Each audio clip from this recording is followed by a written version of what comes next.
Hello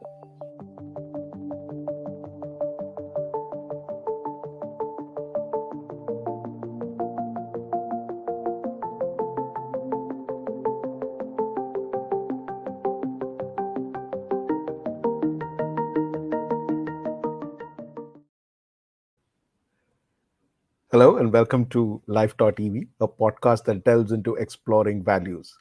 I'm your host, Ajit Panicker, and lead an air conditioning company, Nova, and Pureblu, a tech startup in the air conditioning domain.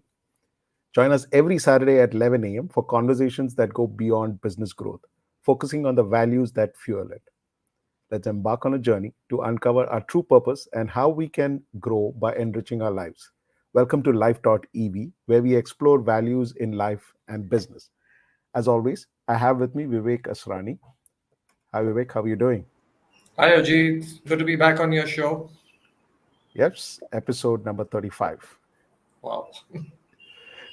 Vivek Asrani is the driving force behind Camo Fastener Company, a trailblazing company in the industrial fastener sector. What sets Vivek apart is his deep engagement with the exploration of values. For close to 4 years, he has dedicatedly penned his reflections on this topic every week. These insightful thoughts are accessible on his website, vivekasrani.com. Additionally, Vivek has authored the book One Day at a Time Reflections from Times of Silence, which further delves into his journey and insights. This thought provoking read is available on Amazon and his website, offering readers a chance to engage with his profound understanding of values and their role in both personal and professional lives. In today's episode, we talk on the topic of how we treat people. Vivek, let's hear reflections on this. Ajit, how we treat people, to my mind, goes to the fundamental and the root of how we evaluate ourselves as a person and as a human being, and what defines me as a person.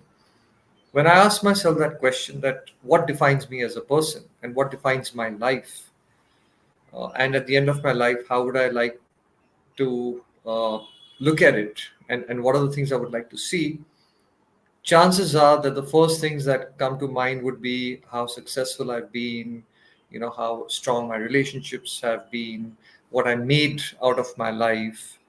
And all of that is absolutely important. No taking away from that. But there's another element which I think is equally important, which is how did I treat people throughout my life and the different people that I met in my life. And this is extremely important, Ajit, because it goes to the fundamental principle that every human being is as worthy of our respect as anybody else. Their background, their position should have no relevance in the respect we have for another human being or the way we treat somebody else. And to my mind, the way we treat people really defines our character. In public, we are on our best behavior. With certain people, we are always very courteous, polite, and respectful.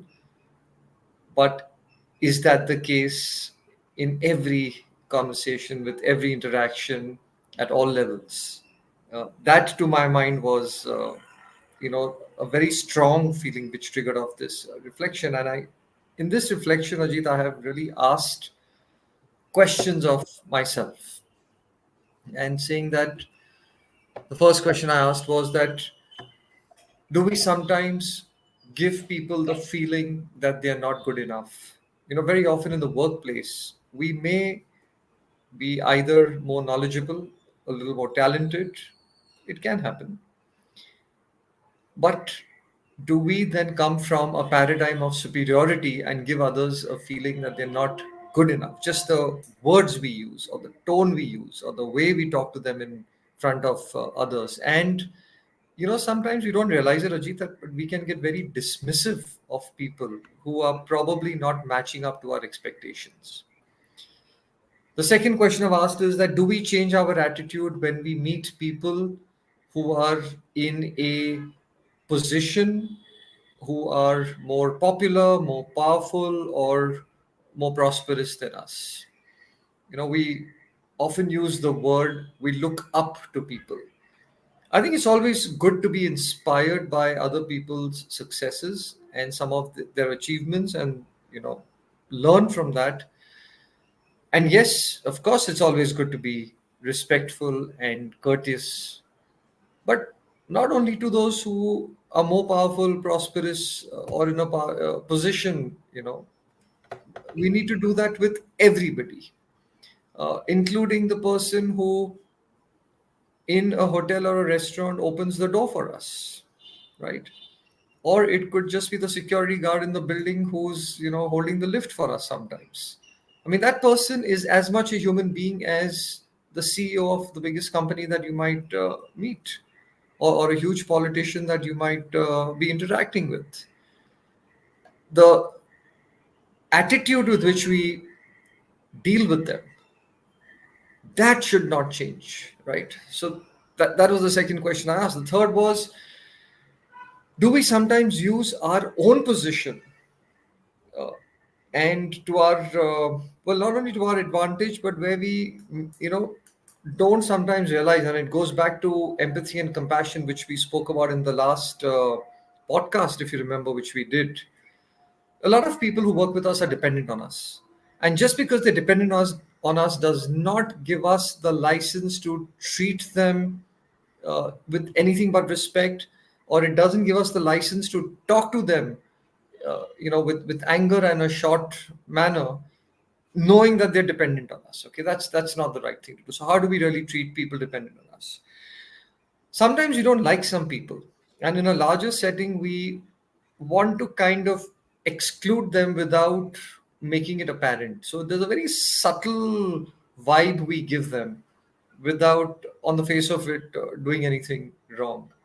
Only we know, and they will feel it and sense it. So we have to be very careful about that as well. And that was the next question I asked. And then is, do we sometimes forget old relationships when we scale the heights of success?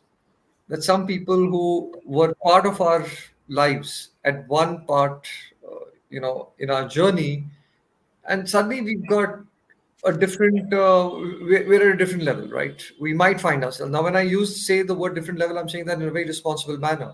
I'm only saying that in terms of the progress we make in our professional or business world. But these old relationships, these old friendships are as valuable now as they were then. But have we changed along the way? And are we treating them differently now just because we have moved in life to a different level? Do we play win-win with people when we have the upper hand? It's easy, Ajit, to say, oh, win-win is a great paradigm. Well, it's a great paradigm when you want the win-win, and it's a great paradigm when you're dealing with equals. Do we really do a win-win when we have the upper hand? Okay. Do we forgive people and let go of things when they have hurt us? Or do we, in our own way, keep reminding them, not allowing them to let go of their hurt and guilt, which they might be carrying, and that burden which they might be carrying? So, how do we treat them? So, these were some of the questions that I'd asked in the reflection, Ajit, which goes to the very fundamental point that at the end of the day, people will remember us not for what we gave them, but for the way we treated them. Amazing. Tell me something about when you come to treating people, the acts of kindness. They say it has this a big impact. And it doesn't have to be big acts. It can be just small acts of kindness or compassion. What do you believe? These things can make a big difference in how we treat people? I think so. And it also depends where it's coming from, right? If it's an act of kindness, then it has to come from a space of kindness. It has to come from that inner space of love and care. So I'll give you two or three small examples at the workplace. At about 5 o'clock, I would get hungry, right? I've had lunch at 1:30, and by 4:35, I'm hungry. So I would often call for a sandwich. There's a nice canteen in our building, and I would have a snack. And that snack would cost anywhere between, I think, 50 to 60, 70 rupees. And one day in my time of reflection, it just came to me that everybody working in our organization, they've also finished their lunch at 2, by 1:32, and they will not reach home till 7:38 because many of them live quite far away. And I said between 2 and 8, they're hungry. And not everyone will necessarily spend that 50, 60 rupees in calling for a snack every day. So we started a snack system in the office where at 4 o'clock, there is a snack which comes for everybody. It has nothing to do with retaining people. It is not an HR thing. It is just, it came from a space of, I love the people who work with us, and I just felt it was the right thing for us to do. We had one of our team members who was on maternity leave. She came and met me saying that her child had a bit of a complication and needed some surgery, the brain surgery, and given the complexity of the situation, didn't know how long it will take. We did two things. One is we immediately transferred a certain amount of money into her account, saying that just use that for whatever medical expenses, and if you need more, let us know. And the second thing we told her, no matter how long it takes, 6 months, 1 year, 2 years, your job is secured. So don't ever feel insecure. You will have your job. We didn't think that, okay, now this person can't come back, may not come back, we will replace her, but when she comes back we don't have an opening, just too bad for her. Absolutely not. The right thing for us to do was to take care of her. I told you in one of the earlier episodes, one of our team members lost her husband during COVID, not to COVID, but there was another medical issue. Long story short, we made a company wide policy that if anyone loses a spouse, we'll take care of the children's education through university. So I think these acts of kindness, Ajit, is just our way of leading with love and finding a way of treating people in the best manner in which we understand and can at that point of time. When you're talking about acts of kindness and compassion, I want to share a very personal experience which I had, which is very small, but the impact it can have. Mm, We used to have these at an earlier assignment. We used to have these people from different departments used to come together, and we used to have a brainstorming session, mm, on problems that we have, on what we have to do. So there was this one person who will come in and who was very participative, but used mm, to come up with the most lousy ideas. Okay, mm, the most crappy ideas. I had nothing to do. I just had to chair the meeting and just get it going. And everybody in that room would just get irritated with these ideas and would just pounce onto him. mm, And it just kept happening. And at one day, when the meeting got over, he just turned around and he said, nobody wants to listen to me out and all that stuff. They all yeah, think that I come up with very lousy ideas. mm, Nothing happens. Now, I really felt sorry for him. He's a good guy. I just really felt sorry for him, but he's participating but not giving it. So I said, "Are you doing it on purpose?" He said, "No." "Can you do anything about it?" He says, "No, I can't do anything about it." So let the world see it as weakness. You can't do anything. You figure mm, it out whether you can convert it into your strength. I mm, just said it just to keep his morale high. Right? I mm, just felt sorry for him. You'll be surprised.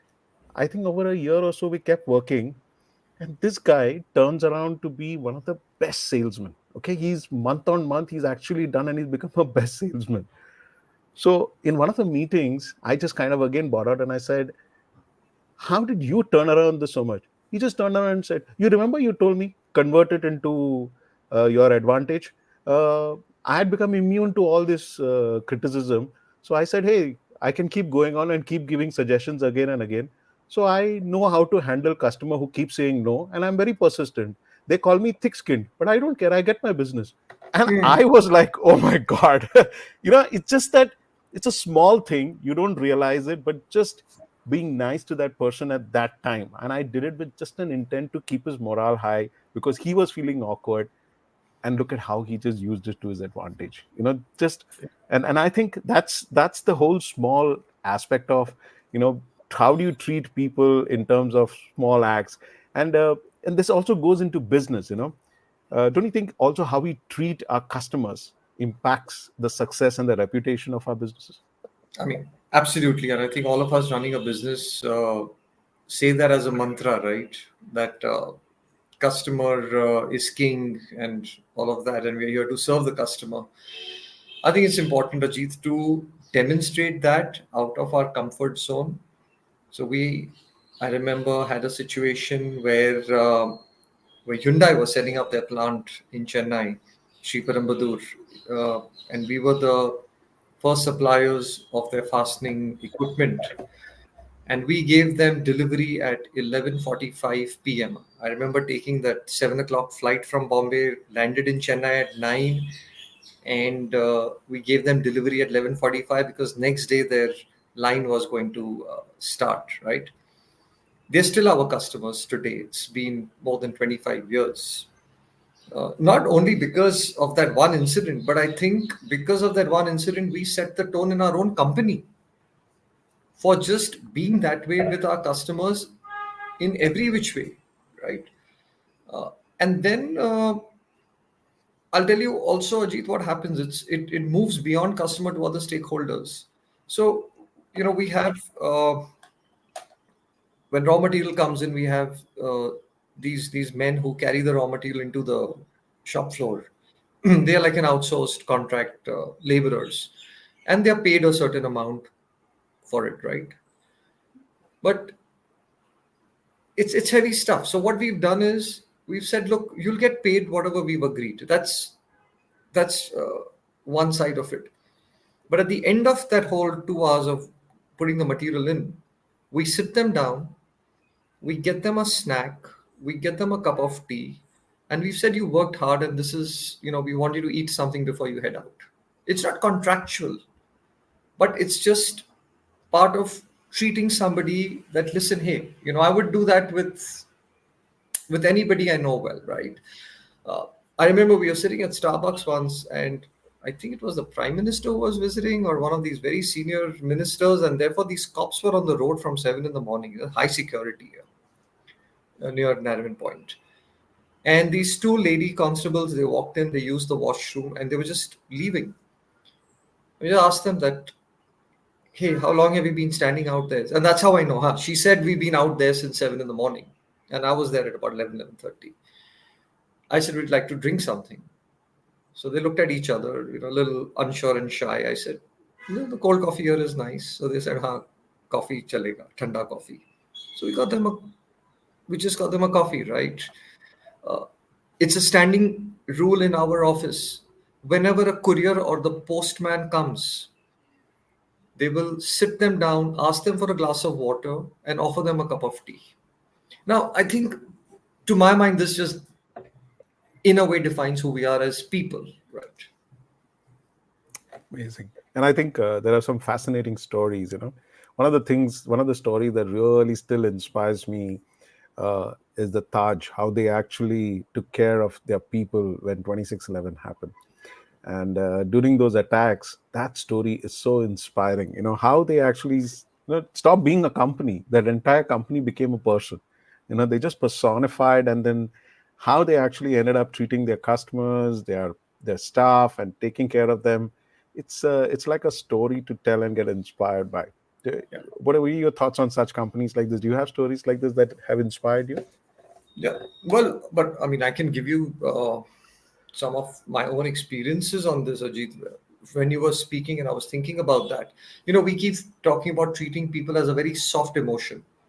I think it can be one of the most powerful strategic initiatives that we can have in our companies. So we had somebody who joined us as a data entry person, frontline customer service. Long story short, today heads the entire back end of our organization, not only heads customer care, but also oversees operations, logistics, travels the country, meets our key relationships and dealers, and makes sure that our SLAs in terms of work is at a different level. Now, what did we do? We just treated that person with a lot more responsibility and capability in our minds and said, listen, you can do like 10x of what you're doing, right? We gave that confidence, we gave the empowerment, we gave the trust, and we gave the opportunities. So we treated the person in a particular way and developed for us one of the best managers and leaders that we have in the organization. So I think we need to also use how treat people as one of the key strategic initiatives and policies in our organizations. So it's not only the Tatas who can do it, we can do it in our small businesses as well. Yeah. Well, that's the time we have. But before we leave, To sum up the discussion, I want to actually share something that I came across just a few days ago. We were talking in a discussion of how small companies have not taken training into our planning. And when we train people, we put so much of effort and then they leave and they go. And this whole debate was going on. And one of the people said a very interesting thing. He said, train people well enough so they can leave, treat them well enough so they don't want to. Wow. Lovely, lovely, On that, lovely. so, on that note, that's the time that we have today. Thank you for being with us today. And these are thought provoking discussions with some deep insights. Share it with your friends, colleagues, and family. Ask them, what do you think? Spark a conversation and see where it leads. And we'd love to hear from you too. Join the dialogue on our social media platforms. Share your questions, your learnings, and the insights you've gained from this episode. It's through these shared experiences and perspectives that we all grow and learn. So we'll see you next week again on Saturday at 11 a.m. with Life.EV, where we continue our exploration into the fascinating world of exploring values in our life. Big thank you to Vivek for having these wonderful conversations every week. These 20-minute conversations are fantastic, and we have a lot of people who talk about it, and it becomes part of our discussions, even when we meet with a lot of people. So thank you very much. Thanks, Vivek, for being with us every week on Saturday, 11 a.m. And to our viewers, we'll see you next week again. Thank you very much. Bye bye. Thanks, Ajit. Take care. Bye.